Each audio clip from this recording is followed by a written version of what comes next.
La Navarre, ce n'est pas le Pays basque. La Navarre, ce n'est pas l'Euskadi. La Navarre, ce n'est pas Euskal Herria.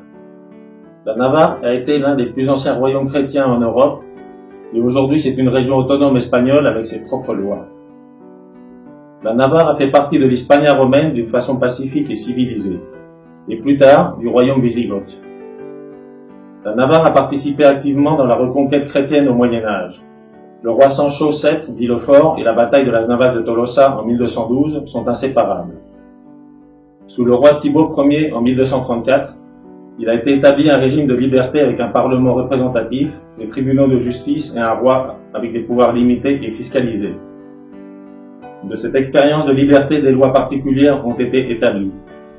Un ensemble de droits publics et privés, encore en vigueur aujourd'hui, pour un style de vie chrétien, participatif et communautaire.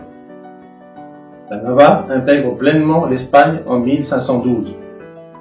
Après plusieurs guerres civiles, la plupart des Navarrais souhaitaient la paix et un futur commun avec le reste du royaume espagnol. Dans ce même but, nos voisins basques du Guipuscoa ont aussi contribué avec leur effort militaire et leur sang.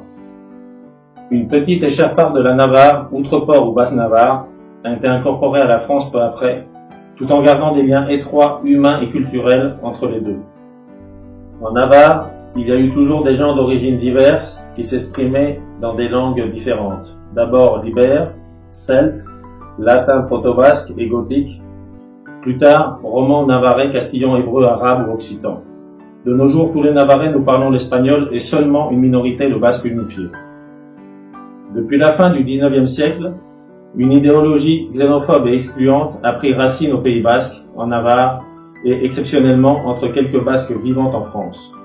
Le séparatisme basque, son objectif, un État qui n'a jamais existé. Sabino Arana, son fondateur, était un fanatique extrémiste religieux et macho qui prônait la ségrégation ethnique pour conserver la pureté de la race basque. Au début de la guerre civile espagnole, le gouvernement de Euskadi a été proclamé dans une deuxième république en déconfiture totale. Tout juste, il a réussi à gouverner la province de Biscaye pendant quelques mois. Les leaders nationalistes ont trahi leurs alliés du gouvernement du Front populaire en se rendant aux fascistes italiens sous le piteux accord du pacte de Santona.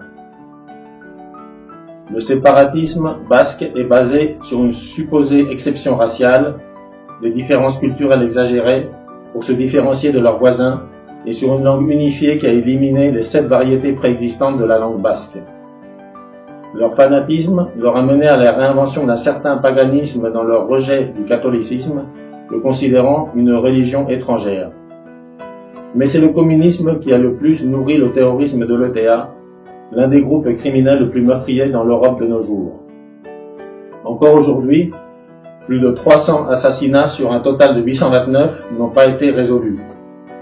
Mais les séparatistes, qu'ils soient des partis politiques bourgeois ou extrémistes sympathisants de l'ETA, veulent un point final qui empêche l'éclaircissement des crimes et la punition.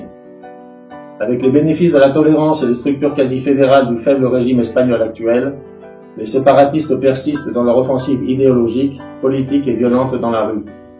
Dans le but d'obtenir leurs objectifs, ils déforment la réalité, ils falsifient l'histoire et ils introduisent des troubles à l'aide de multiples pratiques totalitaires. C'est pour cela qu'ils mettent sur le même plan d'égalité les victimes toujours innocentes du terrorisme avec leurs bourreaux qui les ont assassinés lâchement, avec des explosifs dans des tueries collectives, des femmes et enfants ou bien en arrivant par l'arrière. Les séparatistes fanatiques veulent que la Navarre rentre dans cette nation basque irréelle, dans le but d'obtenir plus de territoire, population et une histoire à manipuler à leur guise, sans lésiner sur les moyens. Ils ont la volonté de détruire la Navarre, ils ont ainsi harcelé et assassiné ceux qui ne pensent pas comme eux, réécrivent l'histoire, étouffent le pluralisme de leurs citoyens par le biais d'une fausse mythologie et une nouvelle langue.